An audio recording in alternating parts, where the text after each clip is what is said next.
참으로 귀한 하나님의 약속의 말씀은 이사야서 9장 6절에서 7절까지 말씀.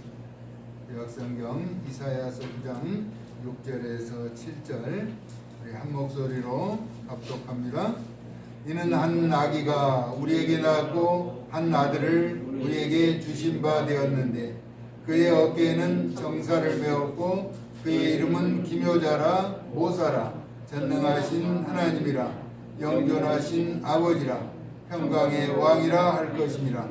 그 정사와 평강의 더함이 무궁하며 또 다윗의 왕자와 그의 나라에 군림하여 그 나라를 굳게 세우고 지금 이후로 영원히 정의와 공의로 그것을 보존하실 것이라. 만군의 여호와 열심히 이를 이루시리라. 아멘. 평강의 왕이신 예수라는 제목으로 말씀을 나누고자 합니다. 평강을 위해서 이 땅에 오신 예수님에 대한 복음의 기쁜 소식을 우리가 증거하는데 왜 사람들은 그 복음을 그렇게 깊이 받아들이지 않는 것일까? 그것은 먼저 예수님이 누구신지를 모른다는 것이죠. 예수님이 만약에 심판주이시며 모든 것을 주장하시는 분이라고 하는 사실을 안다면 그렇게 머뭇거릴 시간이 없겠죠. 또 그리고 우리에게 베풀어 주신 그 귀한 사랑을 깨달아 느끼지 못한다라고 하는 것입니다. 십자가의 대속의 은총을 베푸르신 그 귀한 사랑을 안다면 외면할 수가 없을 것이죠. 그리고 자신들의 기득권을 내려놓지 못하기 때문이라는 것입니다. 자신들이 쌓아올린 명성이라든가 여러 가지 일들로 인해서 그것을 버리지 못한 것이기 때문에 주님께 돌아오지 못한다는 것입니다. 그러면 인기 연예인들은 왜 그렇게 오지 말라고도 찾아가고 그렇게 열광하는가? 그는 보편적인 지식을 갖고 있기 때문이죠. 아, 그들이 멋있게 생겼다, 또 예쁘게 생겼다, 노래를 잘한다, 연기를 잘한다, 이런 지식으로 다가가기 때문이죠. 그리고 거기에 편승해서 자기 만족을 누리기 때문이라는 것입니다. 그리고 내려놓을 것이 없기 때문이죠. 언제나 돌아설 수 있다는 것입니다. 연예인들 좋아하다가 하루아침에 돌아서잖아요. 인기가 하늘을 찌르듯 올라갔다가 하루아침에 바닥에 내려앉는 그런 모습들을 바라보는 거죠. 언제나 그렇게 바라볼 것 같았던 그들이 돌아서 버린다는 것입니다. 그러니까 복음의 기쁜 소식을 받아들이지 않는 것은 자기 만족을 누리는 그것을 내려놓지 못하기 때문이라는 것입니다. 그러나 연예인들은 다르잖아요. 언제든지 돌아설 수 있다라고 하는 것이죠. 오늘 평강의 왕으로 오신 예수님에 대해서 소개하고자 하는데 이 땅의 평화는 그러면 언제나 올 것인가 하는 것이죠. 열왕기상 14장 30절에 보니까 르호보암과 여로보암 사이에 항상 전쟁이 있었다라고 말하고 있습니다. 솔로몬이 죽은 이후에 솔로몬의 아들 르호보암과 여로보암이 북이스라엘과 남유다로 갈리게 되어서 전쟁이 계속되는 것이죠.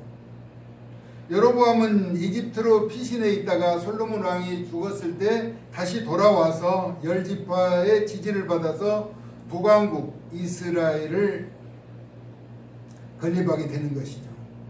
여로보암은 에브라임 산악지방에 살다가 세겜을 세우고 거기서 살다가 다시 나와서 분이엘이라고 하는 나라를 세우죠. 그런데 북이스라엘 백성이 예루살렘에 올라가 제사를 드리고 르호보암에게 가게 될 것을 알고 결국은 자신을 배신하게 될 것이라는 생각에 베델과 단에 금송아지를 만들어서 백성들을 예루살렘으로 올라가지 못하도록 하였으며 사제로고는 내위 제사장들이 아닌 일반 백성들을 임명하게 되었죠.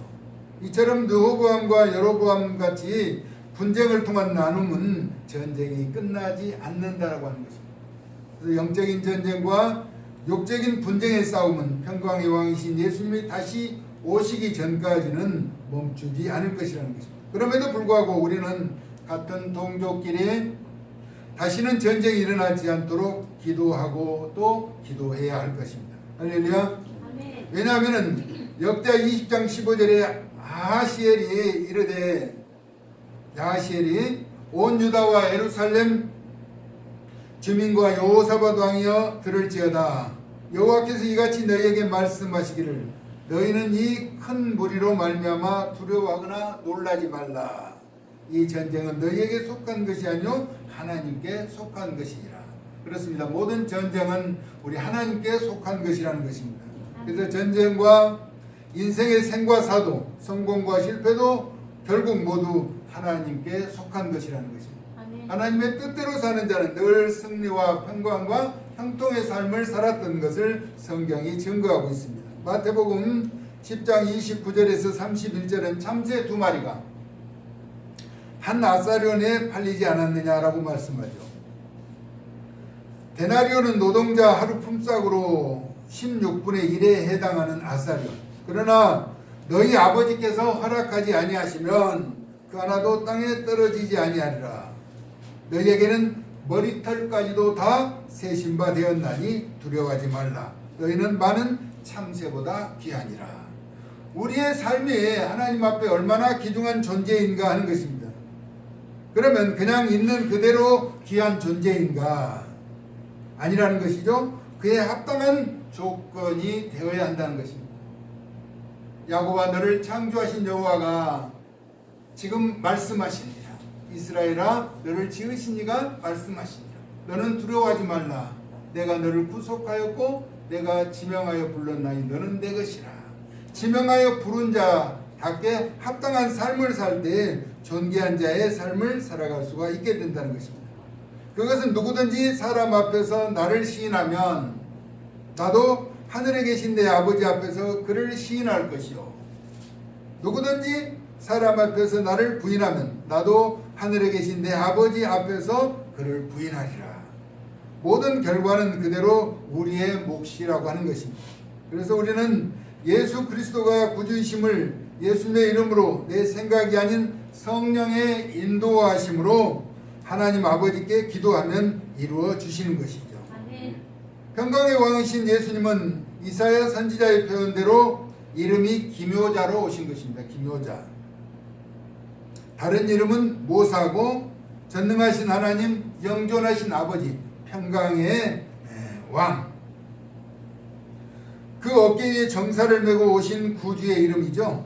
우리가 택함을 입은 자로서 전능하신 구주의 이름을 기억하며 부를 수 있다는 것은 참으로 귀한 축복인 것입니다.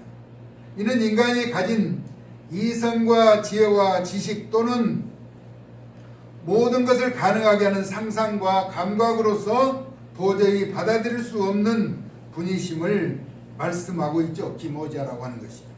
그래서 초월적인 능력과 성품으로 오묘하신 섭리를 수행하시는 분, 곧 전능하신 하나님에 대한 별칭으로 사용되었다라고 하는 것이죠. 사사기서 13장 18절에 나실인 삼손이 태어나기 전에 잉태 소식을 듣고 마누아가 여호와의 사자에게 묻습니다. 그래서 그가 일러준 이야기, 여호와의 사자가 그에게 이르되 어찌하여 내 이름을 묻느냐? 내 이름은 기묘자라 하니라. 라고. 초월하신 전능하신 하나님의 성호를 기묘자라고 한다는 것입니다. 욥기서에는 욥기서 5장 9절에는 하나님은 크고 측량할 수 없는 일들을 행하시며 기이한 일들을 셀 수 없이 행하시는 분으로 묘사하고 있습니다. 전능하신 하나님의 역사하심은 크고 측량할 수 없다는 것입니다. 그리고 기이한 일, 기적과 같은 일을 셀 수 없이 행하시는 분이라고 그렇게 나타내고 있죠. 모사는 일을 꾀함과 그 일을 말하는 것으로 기묘자와 같이 초월자이시며 지휘자 또는 가르치는 자, 의존자라는 의미로 죄악된 그의 백성을 구원하시기 위해서 완벽한 계획하심과 방법을 가지고 계신 메시아의 온전하신 지혜를 염두에 두고 부르는 호칭을 모사라고도 합니다. 다시 말하면 인간이 가진 기초적인 상식으로 이해하거나 어떤 감각으로도 받아들일 수 없는 분이라고 하는 사실인 것이죠. 메시아는 인성을 취하셨을지라도 신성이 전혀 훼손되지 않으신 독생하신 하나님이시기 때문인 것입니다. 그래서 요한복음 1장 18절에 본래 하나님을 본 사람이 없으되 라고 말하죠. 아버지 품속에 있는 독생하신 하나님이 나타내셨느니라. 그래서 언급되는 기묘자와 모사는 초월자이신 우리 하나님을 나타내는 다른 의미의 참으로 귀한 이름이라고 하는 것입니다. 이어지는 전능하신 하나님은 이는 메시아의 전능성과 신성에 대한 고백으로 하나님으로 찬양받기에 걸림돌이 될 수 없으며 경배받으실 분이라는 사실을 말씀하고 있는 것입니다. 이사야 선지자를 통해서 오실 예수 그리스도에 대해서 이렇게 언급하고 있죠. 신약 성경에서는 빌립보서 2장 10절에서 11절 하늘에 있는 자들과 땅에 있는 자들과 땅 아래에 있는 자들로 모든 무릎을 예수의 이름에 꿇게 하시고, 예수님의 이름 앞에 무릎 꿇지 않는 존재가 없다는 것입니다. 모든 입으로 예수 그리스도를 주라 시인하여 하나님 아버지께 영광을 돌리게 하셨느니라. 아멘. 아멘. 우리 예수님의 존귀하심을 또한 빌립보는 그렇게 나타내고 있습니다. 빌립보에서는 전능하신 하나님, 이어서 영존하시는 아버지는 창조주 보호자의 개념으로 선민 이스라엘 백성과 언약을 맺으신 보호자 하나님이심을 나타내고 있습니다. 그래서 영존하시는 아버지는 장차 오실 메시아께서 영원한 창조자라는 사실을 우리에게 일깨워주고 있는 것이죠.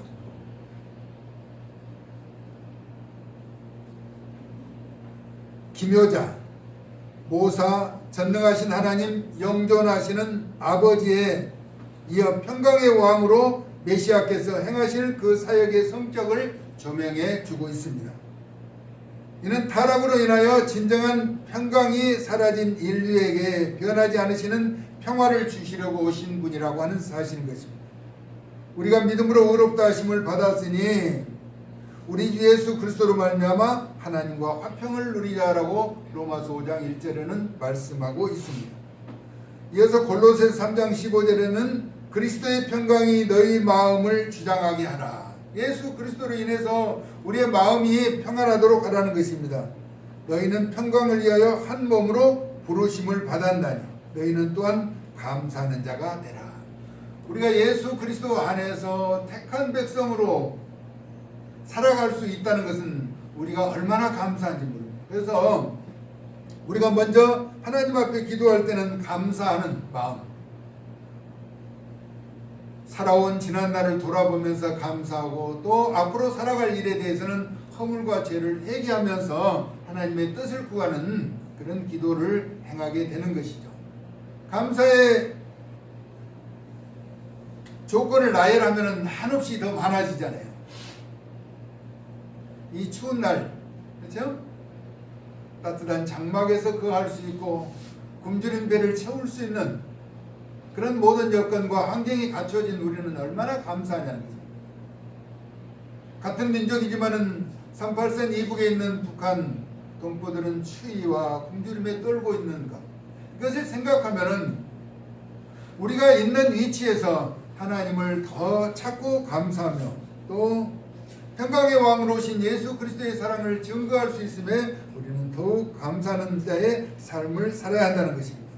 오늘 골로새서가 말하는 것처럼 그리스도의 평강이 너희 마음을 주장하게 하라라고 말씀하고 있는 것입니다. 너희는 평강을 위하여 한 몸으로 부르심을 받았다라고 말하고, 그래서 너희는 또한 감사하는 자가 되라. 우리가 이야기하잖아요. 감사하는 삶,